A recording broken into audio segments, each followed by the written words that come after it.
to kiss me. Pendahuluan, pentingnya emosi, persepsi, dan sikap dalam perilaku organisasi. Dalam dunia kerja, emosi, persepsi, dan sikap berperan penting dalam membentuk perilaku individu dan dinamika tim. Emosi mempengaruhi cara seseorang berinteraksi, merespon tekanan, dan mengambil keputusan. Persepsi menentukan bagaimana individu menafsirkan situasi dan orang lain, sedangkan sikap mencerminkan sejauh mana seseorang merasa puas, berkomitmen, dan terlibat dalam pekerjaannya.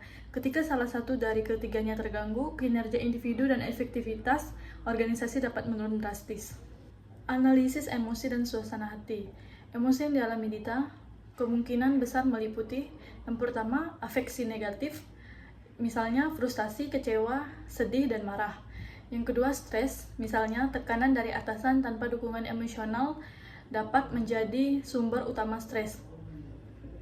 Yang ketiga, kemungkinan burnout, misalnya mengalami kehilangan motivasi kerja dan merasa tidak dihargai, bisa mengarah kelelahan emosional.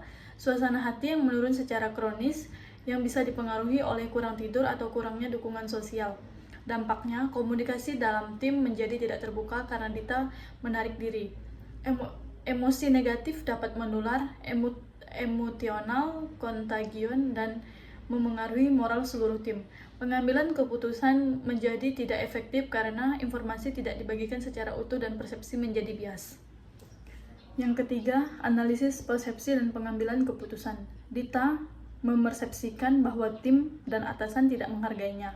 Hal ini bisa jadi akibat dari attributions bias. Dita mungkin menganggap hasil kerjanya yang kurang dihargai sebagai niat buruk orang lain, bukan sebagai kesalahan sistem atau komunikasi. Sementara itu, rekan dan atasan memersepsikan Dita sebagai tidak kooperatif, padahal mereka mungkin tidak memahami penyebab emosionalnya di balik sikapnya. Kaitannya dengan bounded rationality dan intuisi. Pengambilan keputusan tim didasarkan pada informasi yang tidak lengkap, bias, dan emosi, bounded rationality. Ketika intuisi digunakan dalam suasana negatif, hasilnya seringkali lebih buruk karena dipengaruhi oleh asumsi dan emosi yang tidak sehat. Yang keempat, analisis sikap dan kemampuan emosional.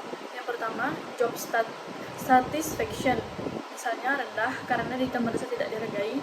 Yang kedua, organizational komitmen, misalnya kemungkinan mulai melemah. Yang ketiga, engagement, misalnya menurun, terlihat dari sikap pasif dan menarik diri. Kemampuan emosional. Yang pertama, self-awareness. Kita mungkin belum sepenuhnya menyadari bahwa emosinya mempengaruhi interaksinya. Yang kedua, emotional regulation.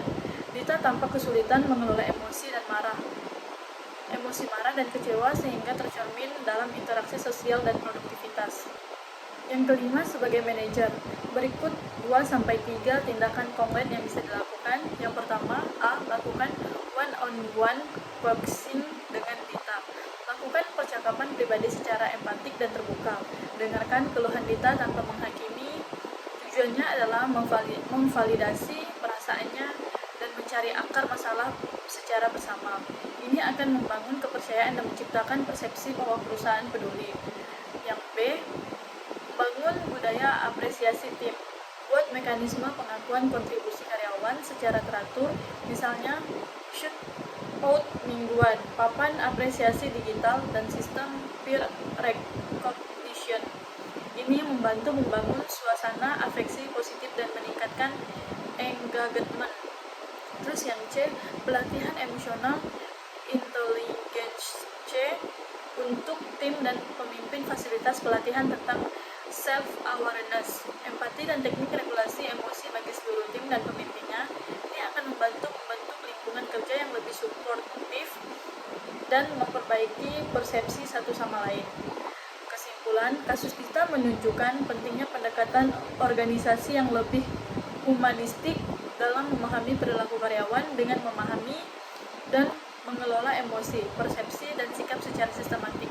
Organisasi dapat menciptakan budaya kerja yang lebih sehat dan produktif.